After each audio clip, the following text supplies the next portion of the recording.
Hi guys, here is part of your claim, support, explain, and elaborate lesson for the most dangerous game. Notice I added elaborate. So claim, support, explain is usually our CSE. So this is CSEE. So we're going to try to take our explain further. So we're just going to talk about claim right now.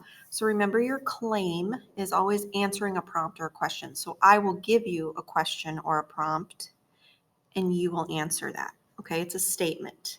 So your prompt for the most dangerous game is, what is a conflict in the most dangerous game? Here is my claim answering this prompt, and I'm going to go through a little bit of it. So at the very top, it says, answer the prompt, what is a conflict in the most dangerous game? So my thinking strategies are over here on the right. I have to think, well, what is a conflict in the story?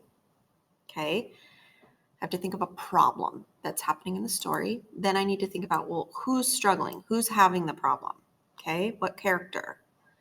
Then what are they struggling with, or who are they struggling with? So I'm going to think about what type. So was it person versus person, person versus nature, person versus society, person versus self? So in my strategy, I think, well, there is a conflict between Rainsford and Zaroff. Okay, so I decide to go with that.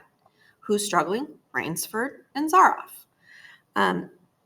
Why are they struggling is another thing I should think about. So I definitely want to introduce my title and my author, In the Most Dangerous Game by Richard Connell.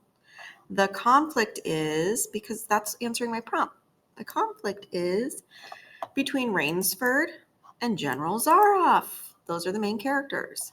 Because, remember, when you have a claim, you definitely want to have a because. Why? Because Zaroff wants to hunt and kill Rainsford. Would you say that's a problem? I'd say that's a really big problem. All right, next slide. Whoop, next slide. All right. When you think about what is a conflict in the most dangerous game, I know this slide is very wordy. Bear with me. This is what you should be thinking about, all these questions right here, okay? We just went over those on the other slide. They're just put there again for you. But I've also given you over here a list of conflicts. So if you're struggling to think of a conflict from the story, I've given you a list that you can choose from.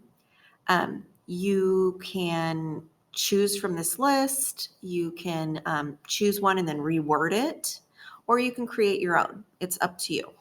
So here is your think strategy. What is the conflict? Who is struggling? With what or who is the struggle, problem, conflict? Where in the story does that happen? When is it happening? Where meaning, let's go back to number 4. Where meaning, was it in the jungle? Was it on the yacht? Is it in General Zaroff's chateau?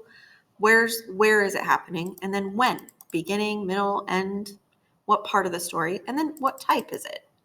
Person versus person, person versus nature, versus society, versus self. Okay, these are the questions you want to ask yourself. All right, so now it's your turn. You're going to get an assignment that looks like this, and you're going to type into this document. What is a conflict in the most dangerous game? Choose one. So you're going to choose one of these. You can bold it, you can highlight it. If you're choosing this one, you could highlight it, or you could even just type next to it, I choose this one, okay? Then you need to describe it in your own words. Remember, if you're struggling, I put a whole list here of things that you could write down, okay? If you decide to choose one of mine, I would like you to describe it in your own words, okay? Now, here's your thinking steps again, and you will answer all of these questions. This will help you write your paragraph. What is the conflict? What type? Who is struggling? Who's having the conflict? With who or what are they struggling? Okay. And why is it happening? So these are the questions you need to answer. So I will post your assignment with even more instructions for you.